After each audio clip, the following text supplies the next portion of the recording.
আমাদের এখানে এখন 5টা টেবিল আছে, হ্যাঁ? ইউজার টাইপ, মেম্বার টাইপ, আশ্রম সংঘ, user info, member info. User type আর মেম্বার টাইপ এই ২টা ফর্মের দরকার নাই আমাদের কোনো। এখানে ৩-৪টা ডাটা আছে ফিক্স, এগুলো আমরা ডাটাবেজে ঢুকাই দিব। আশ্রম সংঘ এইটা একটা এন্ট্রি ফর্ম লাগবে, আর ইউজার ইনফো অর্থাৎ লগ ইন করবে যারা ইউজাররা তাদের একটা ফর্ম লাগবে, আর মেম্বার ইনফো এই ফর্মটা লাগবে। তো আমরা যদি দেখি আমাদের আশ্রম সংঘ এই ফর্মটা সবচেয়ে বেশি দরকার, আর মেম্বার ইনফো এই ২টা ফর্ম খুবই বেশি দরকার, জরুরি। এই ২টা ফর্ম দেখাইতে হবে। ইউজার ইনফো ফর্মটা দেরি, কিন্তু এটা একটু পরে হলেও সমস্যা নেই। আশ্রম সংঘ আমরা দেখি এটা একটা আইডি ইন্টিজার টাইপের। এই আইডিটা হবে ডাটা ইনসার্ট করার সময় max+1, হ্যাঁ? আশ্রম সংঘ নেম ইনপুট দিবে, আশ্রম সংঘ টাইপ। এই টাইপটা আসবে কি, এই এইটা এই টাইপটা ২-৩টা ডাটা নির্দিষ্ট আছে। আমি টেবিল যে স্ক্রিপ্টটা দিছি ওইখানে আছে।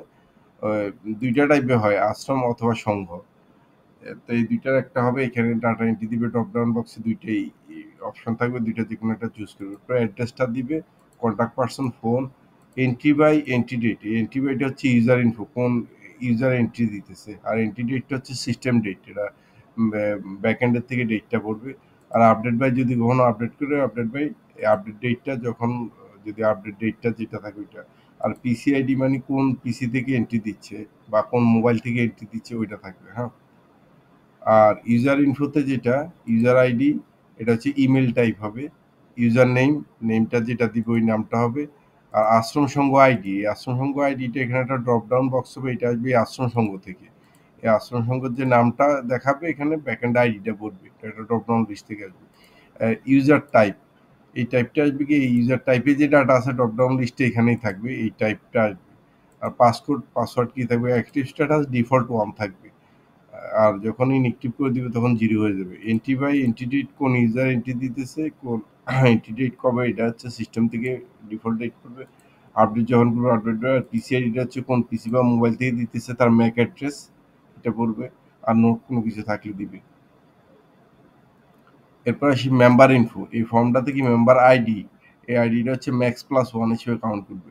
এই শুধু আইডি, সরি, শুধু আইডিটা হচ্ছে max+1 থেকে কাউন্ট করবে। মেম্বার আইডি এটা ম্যানুয়ালি তারা এন্ট্রি দিবে, তাদের অলরেডি আইডি দেওয়া আছে, এন্ট্রি দিবে। মেম্বার নেম কি বলবে, phone, email, father name, mother name, spouse name, gender, male female, others ৩টা থাকবে। গার্ডিয়ানকে, হ্যাঁ, গার্ডিয়ানটা থাকবে, বার্থ ডেট কবে, অ্যাডমিশন ডেট এইভাবে থাকবে। হচ্ছে যে এডুকেশন, প্রফেশন, এই যে প্রেজেন্ট অ্যাড্রেস, পার্মানেন্ট অ্যাড্রেস, এই সবগুলো জিনিস থাকবে। এইখানে সবগুলো ডাটা এন্ট্রি দিবে। এরপর হচ্ছে এন্ট্রি বাই এন্ট্রি ডেট, ওটা অ্যাজ ইট ইজ ইউজার যে ইউজার লগ ইন করছে তার এন্ট্রি বাই এন্ট্রি ডেটটা পড়বে, হ্যাঁ? এইটা হচ্ছে, এই ফর্মগুলো আমাদের জেনারেট করতে হবে। তো এখন আর্জেন্ট হচ্ছে আশ্রম সংঘ, মেম্বার ইনফো, এই ২টা ফর্ম আমাদের আর্জেন্ট করতেই হবে, হ্যাঁ? আর ইউজার ইনফোটা আমরা একটু পরে করলেও হবে। এটা হচ্ছে এটা একটু পরে করলে হবে, এটা ইমার্জেন্সি কিছু না, কিন্তু আমাদের ফ্রাইডেতে এই ২টা প্রেজেন্টেশন করতে হবে, আমরা তো এটা করতেছি।